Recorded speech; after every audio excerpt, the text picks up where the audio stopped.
እና ሸሜ ደርሶናል። እሺ የላክሽልን ደረሳችሁ?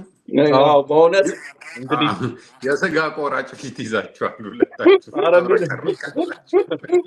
ተባረክ ማርያምን። እኔ እንዴት ብዬ እንደምነግር አላውቅም። አረ እንደዚህ ብዙ እንትን አትበሉት። ኮስት አድርጎሻል እንዴ ስልኪ? አረ ምንም ባይዘው ምንም ኮስት አላደረገኝም። ጀስት ላኩኝ። ከዛ እናንተ ደግሞ አይ ቲንክ የሆነ ነገር አግኝታችኋል አይደል? እኔ በዜሮ ኮስት ነው የላኩት። እሱ ነገር በጣም ነው የተመቸኝ። በነገራችን ላይ ፍራንክ ረምት አለማስከፈሉ ነው እንጂ እኮ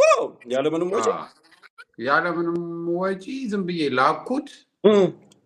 ከዛ ምን አሁን በሌላ ስልክላችሁ ከዚህ በፊት እንደምናስታውስ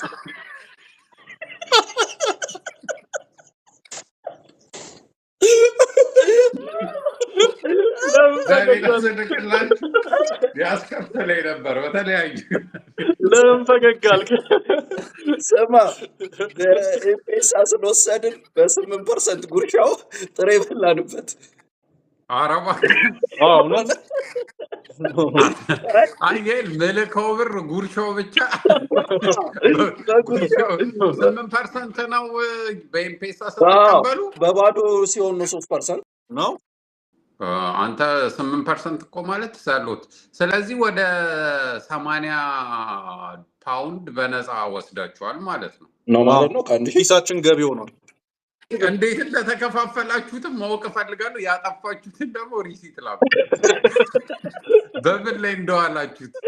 እኔ እኮ ለስታርታፕ ነው የላኩላችሁ። የስራ ማስኬጃ እኮ ነው ሽሜ። በጥሬ ይጀምራል እኮ ነገሮች፣ በጥሬ ስጋ ይጀምራሉ። የስራ ማስኬጃ እኮ ነው ኤክስፔንስ። ወይ ደግሞ ሁለታው ወዙ መጥቶላችኋል። የቆራጭ ወዝ አምፖል በርቶባቸው ዋና ስጋው የሚበሉ ቆራጮች አሉ። እዚህ ጋር ያብለጨልጭ። እናወራለን። ለማንኛውም እሺ ጭስ